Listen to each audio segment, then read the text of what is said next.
Assalamualaikum warahmatullahi wabarakatuh. Nama saya Noval Erian, NPM 197510-614. Mata kuliah Sosiologi Perilaku Menyimpang. Dosen Diki Novarizal Esos Mkrim.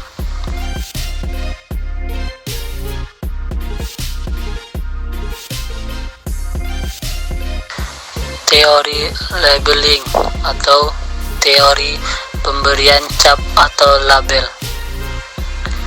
Teori labeling timbul pada tahun 1960 dan banyak dipengaruhi aliran Chicago. Teori labeling pertama kali dicetuskan oleh Frank Tannenbaum pada 1983. Namun dalam perkembangannya dikembangkan oleh Howard Becker 1963, Edwin Lemmer 1967, dan Erving Goffman 1968.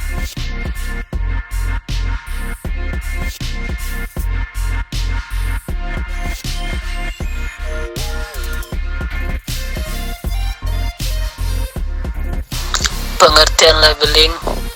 Teori labeling merupakan sebuah teori yang mempelajari tentang pemberian label terhadap satu jenis objek tertentu.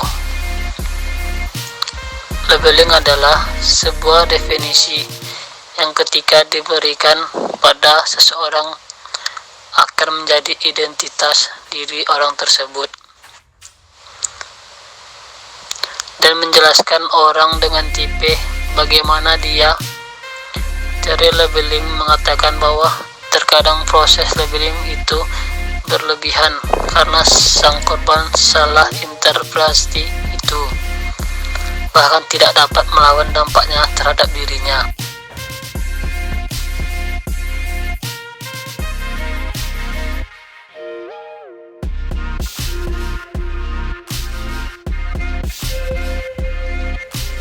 Howard S. Becker, kajian terhadap teori label menekankan kepada dua aspek, yaitu menjelaskan tentang mengapa dan bagaimana orang-orang tertentu diberi cap atau label,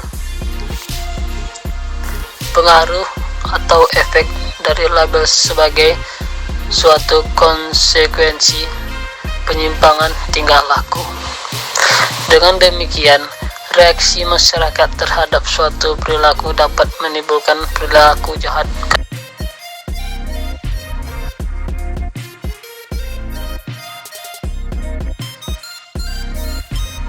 Edwin Lemmer terkait dengan masalah kejahatan yang dilakukan, membedakan tiga bentuk penyimpangan, yaitu individual deviation, di mana timbulnya penyimpangan diakibatkan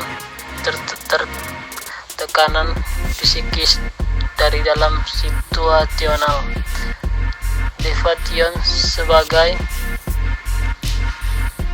hasil stres atau tekan dari keadaan. Systematic deviation sebagai pola-pola perilaku kejahatan terorganisir dalam subkultur atau sistematika laku.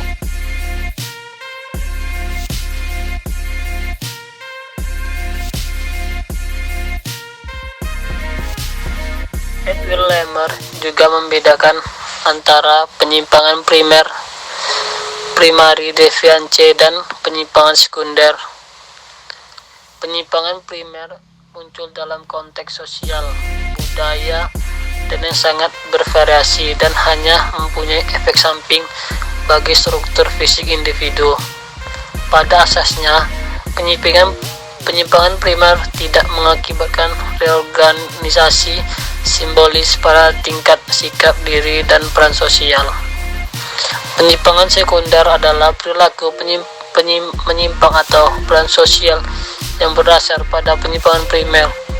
Para ahli teori label menggemukan bahwa penyimpangan sekunder adalah yang paling penting karena merupakan proses interaksi antara orang yang dilabel dengan pelabel, dan pendakini sering disebut teori interaksi.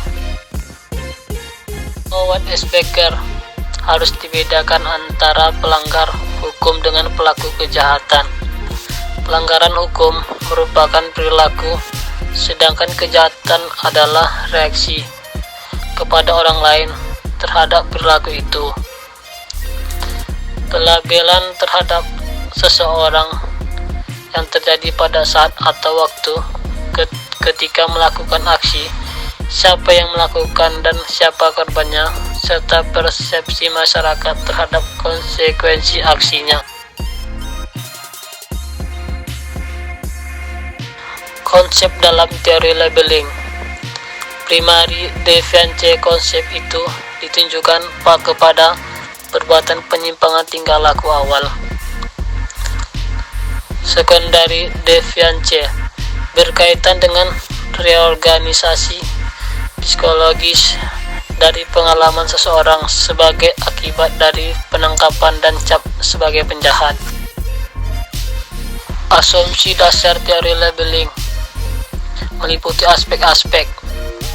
Tidak ada satupun perbuatan yang pada dasarnya bersifat kriminal. Perumusan kejahatan dilakukan oleh kelompok yang bersifat dominan atau kelompok berkuasa. Penerapan aturan tentang kejahatan dilakukan untuk kepentingan pihak yang berkuasa.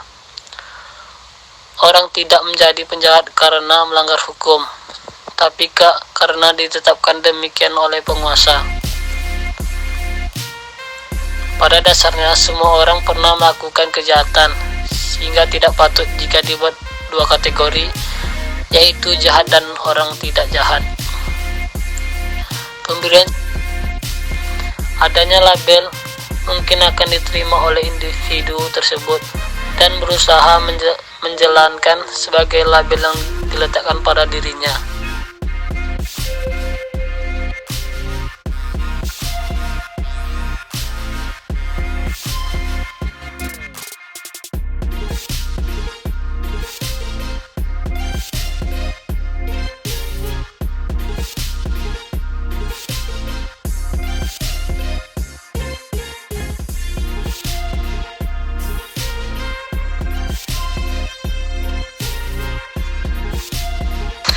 Contoh penyimpangan dalam teori labeling. Seorang anak bernama Kodok yang awalnya hanyalah iseng melakukan perbuatan tersebut untuk mengambil uang punya temannya dan menyembunyikannya.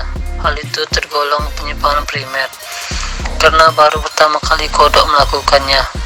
Kemudian lama-kelamaan atau pemilik uang mengetahuinya dan akhirnya Kodok tersebut diberi labeling oleh temannya bahwa dia pencuri. Maka seiring berjalannya waktu, anak tersebut akan mengintrospeksi dirinya bahwa hal iseng yang dia lakukan membuat dia dicap sebagai seorang pencuri oleh teman-temannya, sehingga perbuatan menyimpang sekunder akan dilakukan, yaitu mencuri dengan intensitas besar. Perbuatan sudah sering terjadi dan tidak bisa ditoleransi.